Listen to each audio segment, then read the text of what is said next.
when you get it all together, it's really complex. Sure. I'm Jesse Fruworth from Salt Lake City Weekly. Here in Salt Lake City, we've got the Jordan River over here to my east and 200 acres over to my west, which may someday soon be about 14 soccer fields in a soccer complex in Rose Park that the City Council approved recently. Some advocates are wondering, however, whether the Jordan River will be given proper prominence in that plan. Personally, I'd say the river wants to move. It needs space. It wants to have a riparian corridor that's 150 feet wide. Well, that may not give, people don't, oh gosh, that's 150 feet of wasted real estate, right?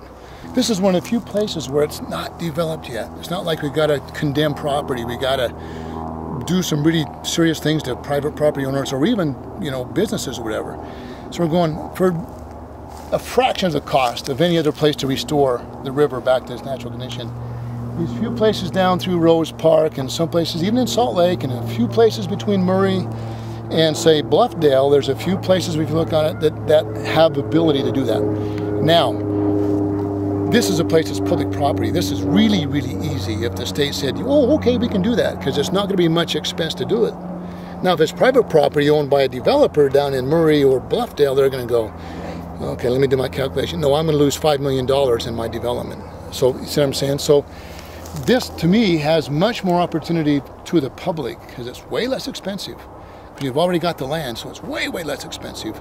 And it's like knocking down a few berms in a few places, giving it access during the flood flows, maybe one, a little bit in the springtime, maybe, but probably like one every 20, 25, 30 years when a big flood comes, that it even gets flooded. But when it does, when it needs to have that space and relax that pressure, hydrologically and whatever, and settle out the bad stuff, the sediments and stuff that's going to be carried with it, wow, what a benefit that is. And gosh, we've got this 3 or 4 or 5 mile stretch of public property that's owned by cities or state or whatever that's available that we could build a beautiful water park, fishing ponds, and have a, soccer fields. We could do it all.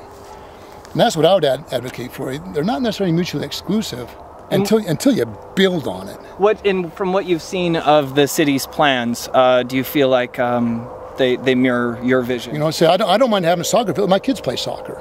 I'm an advocate for soccer. I love the recreation activity. So what I'm saying is, with a little forethought and design, we could do both.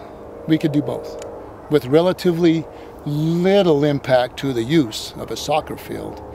And at that time, it's a great benefit to the river and the rest of the public for having to control and help control the floodwaters that would come in and basically would flood that out for a couple, few weeks every 10 years or 20 years, whatever it might be, so.